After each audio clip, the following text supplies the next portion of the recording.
بسم اللہ الرحمن الرحیم۔ خواتین و حضرات، آج ہم حدیث نمبر 17 کو پڑھیں گے۔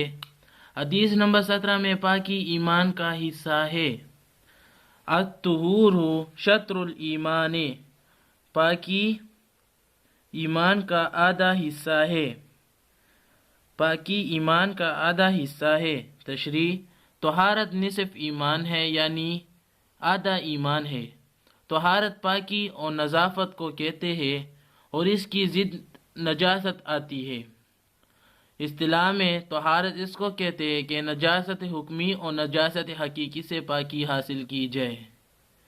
بعض شرح میں فرماتے ہیں کہ یہاں ایمان سے مراد نماز ہے، جیسے کہ قرآن مجید میں آتا ہے وَمَا كَانَ اللَّهُ لِيُضِيعَ إِيمَانَكُمْ، اللہ تمہیں نمازوں کو ضائع کرنے والا نہیں، اللہ تمہاری نمازوں کو ضائع کرنے والا نہیں۔ اس آیت میں ایمان سے مراد نماز ہے، تو اب مطلب یہ ہوا کہ صحت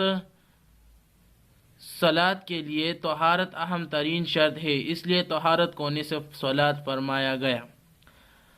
بھائی دوستو، اگر آپ نے ہمارے چینل کو سبسکرائب نہیں کیا ہے تو سبسکرائب کر لے، کیونکہ آپ کے علم کے اضافے کے لیے یہ چینل بنا ہے۔